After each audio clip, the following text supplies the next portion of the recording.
Hi, my name is DimeTree, and if you've ever existed, you know that the history of female representation in the medium of gaming has been pretty horrifying. You've already been beaten to death with the examples before: Lara Croft, Samus Aran, Juliet Starling. It's straight up embarrassing and frankly a huge problem with video games as a whole, but there's already a plethora of great videos out there discussing those matters. I know it's a hilarious internet meme to shit on Anita Sarkeesian, but her Tropes vs. Women in Gaming series is a fantastic, if somewhat cynical, breakdown on how the overwhelmingly sexual take on female representation in gaming is harmful to our culture and propagates negative associations and blah blah blah blah blah. But to bring a bit more positivity onto the scene, I'll be digging through my collection and listing off some of my favorite girls in gaming. 5 of them to be specific, because people like that number almost as much as they like 10. So grab your 2 X chromosomes, sit back with a nice bottle of cough medicine, and prepare your body for DimeTree's top 5 list of the best top 5 girls in gaming. 5 great female characters in video games. Miss Elizabeth. Hello. Oh, this is wonderful. Well, come dance with me, Mr. Twin. I don't dance. Come on, let's go. Why? What could be better than this? My thoughts on the actual game aside, Elizabeth may be one of the most thoughtfully created video game characters of all time. The sexy genius Ken Levine knew that if he didn't get Elizabeth right, he wouldn't get Bioshock Infinite right, and luckily this issue wasn't a two-way street. Elizabeth Comstock is the emotional crux of Infinite, and if the player didn't care about Elizabeth, they probably wouldn't care about whatever the hell was going on in that game. For the creators, Elizabeth symbolized a move forward, a brave new innovation, to break the barrier that the Shock series had put up so many times before, of the character always being on the other side of the glass.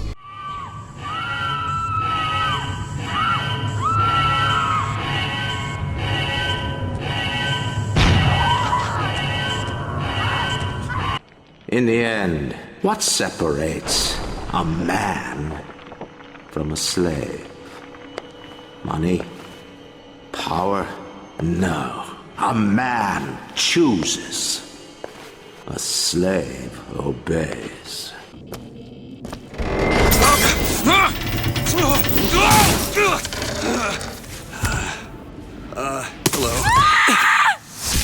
Hello.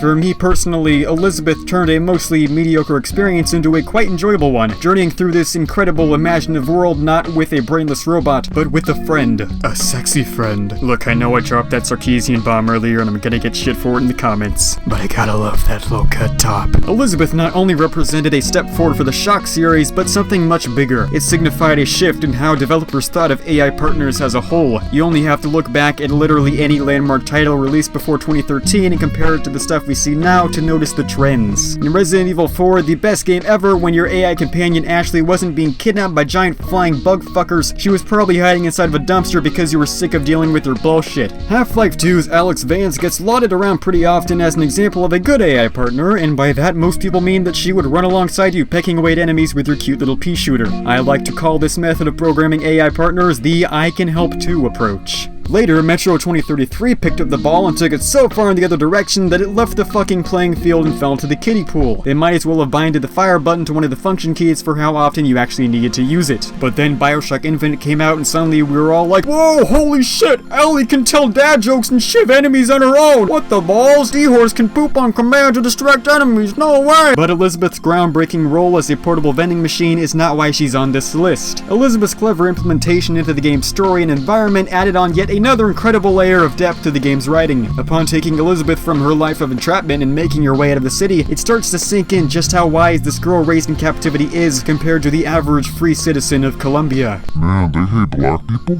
Man, that's some shit. I'm not a racist. I love black people.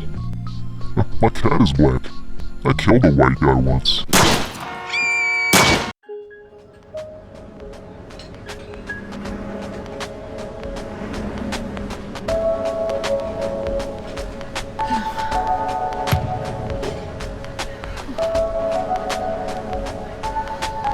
Nightmare.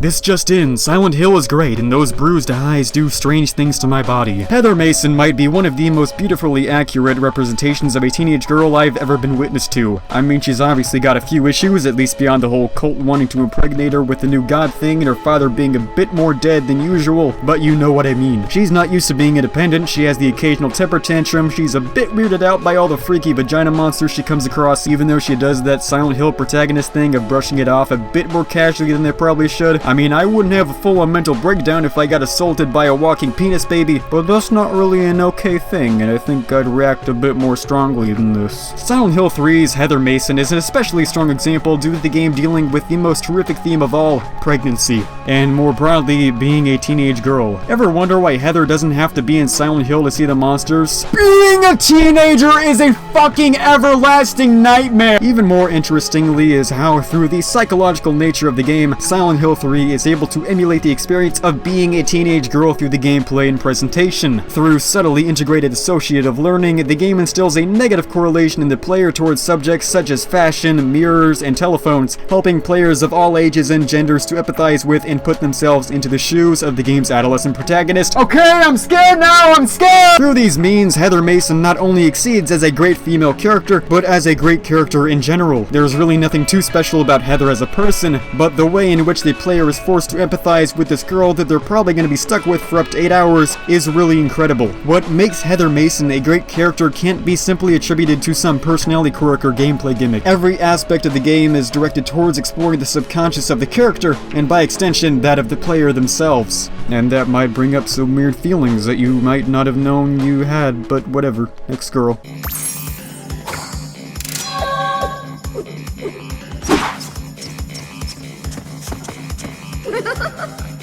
She's a cute little Bandicoot girl with a pink laptop. What's not to love? She can spin, she does a cute little dance just like Crash, I love her! Haha, look, she takes selfies when you stand still. Was she an unnecessary addition to the Insane Trilogy? No. Is it weird to be sort of attracted to a prepubescent marsupial? No. Does she belong on this list?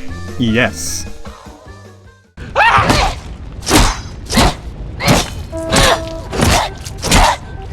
The late-night Zelda marathons of the past are far behind. Those days of spear hunting mammoths and playing NES after school are long gone. The once young gamers of the 80s and early 90s have gotten old, and they might even have picked up a few new hobbies. But even the wrinkliest of fucks can still crack a brew after a hard day of work and get in a quick half-hour session on the PS4 after a hard day at the business factory. And there is nothing more appealing to the ever-growing demographic of wrinkly old fucks than innocent girls that need protection in a harsh, unforgiving world. Professional lesbian and full-time daughteroo Ellie, also known as Kiddo, is the protagonist of The Last of Us, Naughty Dog's best-selling prequel to the Crash Bandicoot franchise. She's a precious little cinnamon bun in a world of pain and suffering, and it's your job to guide her through it. Can you make it across?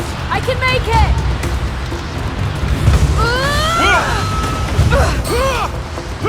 Despite her less than tasteful outward appearance in early games of the franchise, later installments have proven that Lara Croft rightfully deserves her spot as the poster child for female representation in gaming. She really is a great character. She's a tough, no-nonsense English archaeologist that knows how to get things done, but she's not afraid to show her soft side every now and then. What really sets her apart from your standard run-of-the-mill tough girl is her progression as a character. She starts out as... and she eventually... Okay. This is harder than I thought it would be. Ugh.